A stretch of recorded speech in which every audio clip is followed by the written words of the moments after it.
नमस्कार, मैं डॉक्टर पल्लवी मेहता और आज इस वीडियो में मैं आप सबको थायराइड के पेशेंट्स को किस प्रकार का डाइट लेना चाहिए इसके बारे में थोड़ी जानकारी देना चाहूँगी। आगे बढ़ने से पहले मैं आप सबको एक रिक्वेस्ट करना चाहूँगी कि अगर आपने अब तक हमारे इस चैनल को सब्सक्राइब नहीं किया हो तो तुरंत लाल कलर का बटन दबाएं और हमारे इस चैनल को सब्सक्राइब करें। थायराइड के हार्मोन्स अगर कम हो तो हाइपोथायरॉयडिज्म हो सकता है, या फिर थायराइड के हार्मोन्स अगर बहुत ज़्यादा हो तो हाइपरथायरॉयडिज्म होता है। थायराइड के पेशेंट्स, खासकर हाइपोथायरॉइड के पेशेंट्स, वजन से बहुत ज़्यादा परेशान रहते हैं। हाइपोथायरॉयडिज्म में वजन बहुत ज़्यादा बढ़ता है और हाइपरथायरॉयडिज्म में वजन घटने लगता है। कुछ माइक्रो न्यूट्रिएंट्स होते हैं जो थायराइड के अच्छे फंक्शंस के लिए ज़रूरी होते हैं, जैसे कि आयोडीन। आयोडीन थायराइड का हार्मोन बनने के लिए सबसे इम्पोर्टेंट, सबसे महत्वपूर्ण इंग्रेडिएंट होता है। सेलेनियम और जिंक, ये दोनों माइक्रोन्यूट्रिएंट्स होते हैं और ये दोनों थायराइड के हार्मोन को एक्टिवेट करने के लिए बहुत ज़रूरी होते हैं। आयोडीन की तरह ही अगर हाइपोथायरॉयडिज्म के पेशेंट्स सेलेनियम या जिंक के सप्लीमेंट्स ले तो उन्हें फ़ायदा हो सकता है। जिंक और सेलेनियम के सप्लीमेंट्स या जिंक और सेलेनियम से भरपूर खाना खाने के बाद थायराइड ग्लैंड थायराइड हार्मोन को सिक्रीट करने लगता है। ऑयस्टर्स, शेलफिश, बीफ और चिकन जिंक से भरपूर होता है, इसीलिए ये खाना खाके आप जिंक और सेलेनियम का कंटेंट खाने में बढ़ा सकते हैं। वैसे ही कुछ इंग्रेडिएंट्स होते हैं जो थायराइड के फंक्शंस के लिए, थायराइड हार्मोन के फंक्शंस के लिए हार्मफुल होते हैं। इंग्रेडिएंट्स को गोइट्रोजेंस ऐसे कहा जाता है, यानी कि गोइटर प्रोड्यूस करने वाले इंग्रेडिएंट्स। अगर आप थायराइड की दवाइयाँ ले रहे हैं तो सोया को और सोया के प्रोडक्ट्स को पूरी तरह से अवॉइड करें।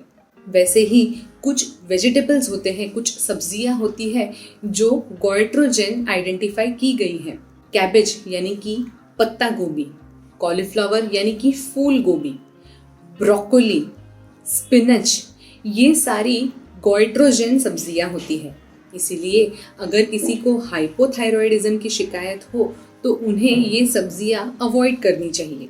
अब हाइपरथायरॉयडिज्म के पेशेंट्स में थायराइड हार्मोन बहुत ज़्यादा सिक्रीट होता है, इसीलिए इनका डाइट हाइपोथायरॉयडिज्म के पेशेंट्स के कंपैरिजन में पूरी तरह से ऑपोजिट हो सकता है।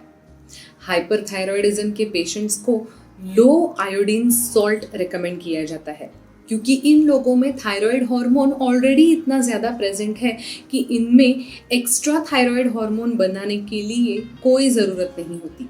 इन्हें लो आयोडीन कंटेंट वाला सॉल्ट खाना चाहिए। कॉफ़ी या टी कंज्यूम करना बेनिफिशियल हो सकता है, फ़ायदेमंद हो सकता है। रेगुलरली एग वाइट्स को कंज्यूम करें, नट्स को कंज्यूम करें, लेकिन नट्स अनसॉल्टेड रखें। ब्रेड विदाउट सॉल्ट वाला खा सकते हैं, होममेड ब्रेड खा सकते हैं। ये लोग पोटैटोज, ओट्स, हनी, ये सारी चीज़ें हाइपरथायरॉयडिज्म के पेशेंट्स कंज्यूम कर सकते हैं। कुछ दवाइयाँ होती है जो हाइपरथायरॉयडिज्म को कंट्रोल कर सकती है, यानी कि ये दवाइयाँ आयोडीन के अपटेक को कम करती है और इनडायरेक्टली हाइपरथायरॉयडिज्म को कंट्रोल कर सकती है, जैसे कि ब्रसेल्स स्प्राउट, पॉक चॉय, केल। कुछ स्टडीज़ में ये देखा गया है कि हाइपरथायरॉयडिज्म के पेशेंट्स में विटामिन डी और आयरन की कमी रहती है, इसीलिए इन्हें आयरन और विटामिन डी को कंज्यूम करना बहुत ही इम्पोर्टेंट होता है। आयरन से रिच खाना कंज्यूम करें या फिर आयरन की सप्लीमेंट्स ले। विटामिन डी की भी सप्लीमेंट्स ले सकते हैं या विटामिन डी से फोर्टिफाइड खाना खा सकते हैं। जिंक और सेलेनियम के प्रोडक्ट्स को कंज्यूम करना हाइपरथायरॉयडिज्म के पेशेंट्स के लिए भी काफ़ी फायदेमंद हो सकता है, क्योंकि जिंक और सेलेनियम थायराइड के हार्मोन्स को बैलेंस भी करते हैं। हाइपो या हाइपरथायरॉयडिज्म अगर हो तो दवाइयाँ लेना बहुत ज़रूरी हो जाता है। आपके लिए कुछ स्पेसिफिक डाइट अगर फॉलो करना हो या नहीं करना हो, उसके बारे में भी आपके डॉक्टर आपको जानकारी दे सकते हैं। ऐसे ही अलग अलग मेडिकल टॉपिक्स के बारे में अगर आपको जानकारी चाहिए हो तो हमारे इस चैनल को जल्द से जल्द सब्सक्राइब करें। तुरंत लाल कलर का बटन दबाएं और हमारे इस चैनल को सब्सक्राइब करें। Thank you.